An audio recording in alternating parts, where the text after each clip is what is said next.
a new report shows high school teachers are taking sick leave at the highest rate across all industries, averaging 8%.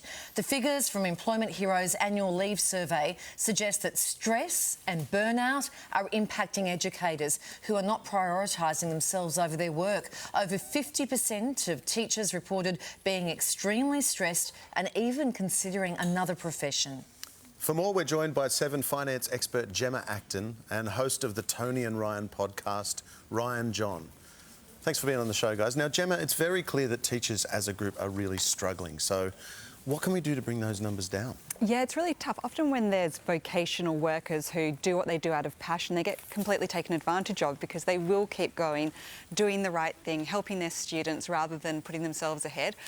We know that today's teens are undergoing this tremendous experiment with social media. Never before has a generation been exposed to relentlessly being online, being judged, being mocked, being bullied, etc. We know the anxiety that's causing to teenagers today. Bring in some psychological support for these teens so teachers don't have to carry so much of that burden. Teachers should be able to focus on educating. That's what they do best. And so much of their time now is also spent trying to help their students get through the psychological burden of being a teenager today. Yeah. So to that point, Ryan, do you think parents can help ease the burden on educators? Because sometimes parents get just a little bit too involved. Yeah, I'm from a family of teachers, and there's been many conversations around the dinner table around very, what would you say, like passionate parents. Although I don't know if I look like it now, but I actually spent the night sleeping in my daughter's room because she was having a bit of a rough one. And so I feel so tired this morning, and then I see, like, should parents be doing more? And I go, no.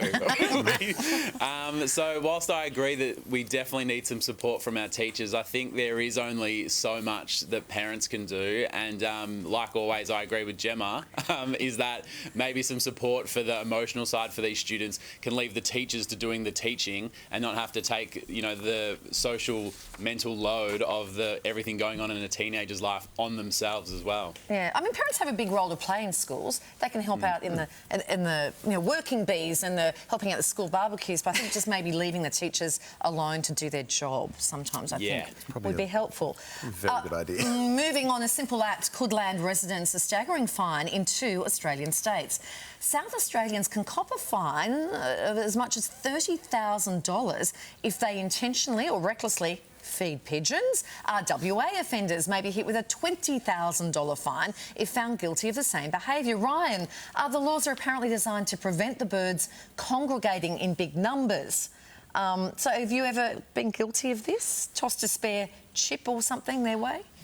We don't grow a beautiful body like this by giving away chips. I want to put that on the record. But the Melbourne Channel 7 studio is in the Docklands. There's heaps of seagulls like 10 metres over there. You don't need to take the chips to them. They come to you.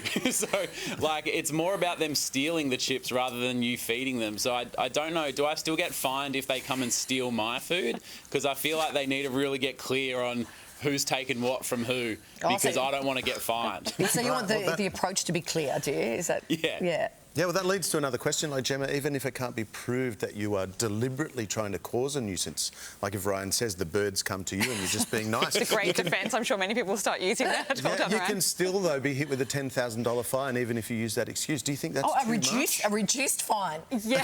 OK. A bargain fine. It's a sliding scale of pigeon fines. Look, I think you really need to ask yourself, how much do you really want to feed birds? You might think it's kind of fun, but $10,000, you can get yourself a business class return flight to Europe. And why are you doing it? Are you doing it because you think you're genuinely helping the birds, which you are not? If you genuinely want to help wildlife, then join something like WIRES, the Wildlife Rescue Agency. If you're doing it because you think it's kind of fun, $10,000 is a really expensive hobby to be doing that. So I think it's probably time to start looking for another way to spend your time. Maybe if you feel like giving the birds some food, instead just donate 10 grand to WIRES. There you go. Same result. Cut out the middleman. Yeah, exactly. And finally, December has begun, which means people began opening their yearly Advent calendars, which brings us to a massive debate that happened in the Morning Show office last week over the correct order to open the doors on the Advent calendar. Some of us say it's a countdown, starting at 24 and ending with 1 on Christmas Eve. Others start at number 1 and count up, matching the calendar date. Gemma, apparently it got quite heated upstairs. So what's your take? I definitely like building up towards a crescendo, 1 to 24. The reason is, I think Christmas isn't the end of everything, right? After Christmas, it's great too. Boxing Day, lounging around. It's a week where most people get to take at least some time off work. It's the one time you don't feel guilty about not checking your work phone. So I think if you count down and get to 0 on Christmas Day, then what comes after? Nothing. So surely counting down means starting at 24 and counting down. Right, but I like counting up. Yes, So but then you inadvertently just said, then I like counting down. Oh, no. I can tell. Can you tell which side of the fence I'm on? She's so passionate about this. I'm trying to catch you out. 26 is great, 27's great, 28's great. We're going to keep at 24. Counting up.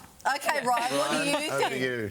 Well, I have 2 former careers, and they're conflicting here. So I used to be an accountant, and there's something in my accounting brain says, number 1, 1st of December. Number 2, 2nd of December. That feels very clean and very orderly and very proper. However, I also used to work in commercial radio, and commercial radio loves nothing more than a countdown. Yes. So we've got to count down. We're always pumping it up. So we're counting down to number 1. Yes. What's going to be number 1? He's so tall. Ryan, he's got to flip both hands. Ryan, aren't there enough countdowns around Christmas? You get like the top 100 songs of 2024, the top 100 songs of summer. We don't need a countdown for Christmas as well. Oh, look, I with think my that- background in commercial radio, it's not about that everyone else isn't already doing. It's about us being the best. Yeah, and this is the number ultimate 1. countdown. I think there's a way to put the whole controversy to bed is to eat all 24 on the 1st of December.